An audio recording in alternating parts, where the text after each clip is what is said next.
देख रहे न्यूज भारत।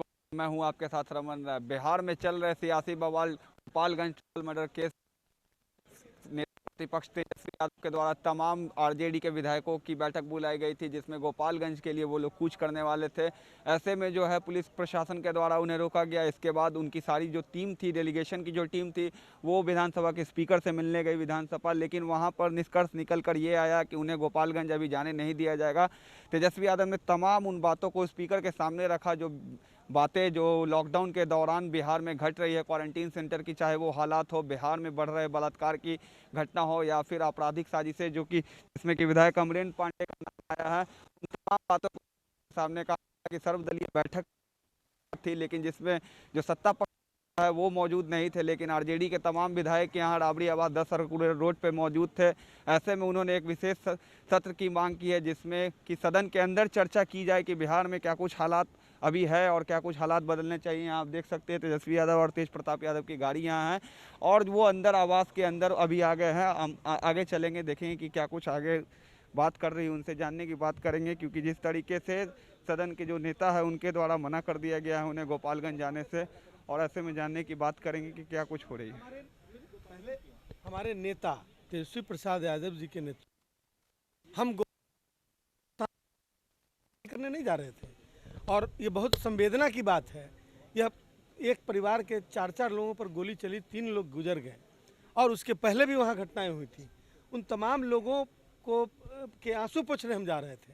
तो अब सरकार यदि उतना के लिए भी नहीं, डेमोक्रेटिक समस्या कि इसमें जो एक्ट है उस एक्ट का भी कहीं उल्लंघन हो रहा है, क्योंकि सरकार ने जो डूज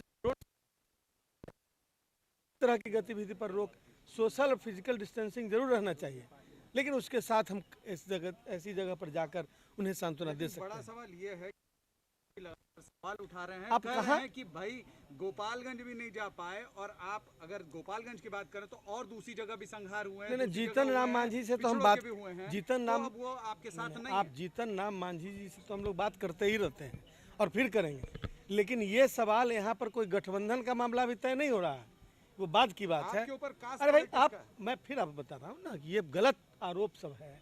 कास्ट हम लोग तो बात करते हैं तो कास्ट पॉलिटिशियन बताया जाता है, तो अब इस विकृत मानसिकता के बारे में मैं कुछ नहीं कह सकता हूँ, चाहे कोई भी बोले। ये बहुत गलत आरोप लगाने की कोशिश हो रही है। उसी गोपालगंज में विभिन्न जाति समाज के लोगों की हत्या हुई, और वो जाति देखकर नहीं हुई थी, उसमें उस वर्ग के भी लोग हैं जो इस वर्ग के अपराधी हैं। रामाश्रय कुशवाहा की हत्या हुई, और ये तमाम लोग जो मारे गए हैं वो वहाँ पर एक पैरेलल गवर्नमेंट है, उसका नतीजा है। तो मैं कह रहा हूँ कि इसको तोड़ मरोड़ कर और राजनीतिकृत करने की कोशिश बिल्कुल बेमानी है। धन्यवाद।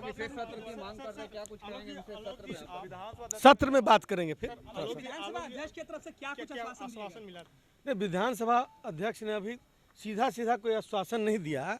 उन्होंने उस पत्र को रखा, और पारंपरिक रूप से वो सीधे तुरंत जवाब भी नहीं दिया था। वो उसको उस संदर्भ में जो भी निर्णय होगा उसको सूचित करेंगे। तो आपने सुना आरजेडी के जो महासचिव है आलोक मेहता, उनका क्या कुछ कहना था कि सदन के जो स्पीकर है, सभापति है, उनके समक्ष सारी बातें रखी गई आरजेडी के तरफ से, लेकिन निष्कर्ष अभी निकलकर यही सामने आया कि गोपालगंज जाने से आरजेडी के विधायकों को और तेजस्वी यादव को रोका गया है।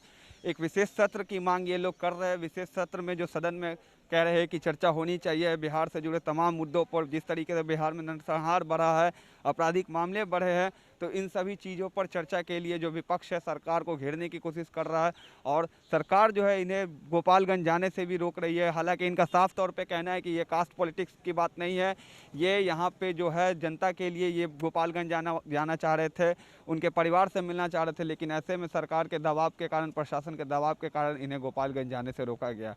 बने रहे न्यूज भारतवर्ष के साथ। कैमरामैन नमन के साथ रमन राय, पटना।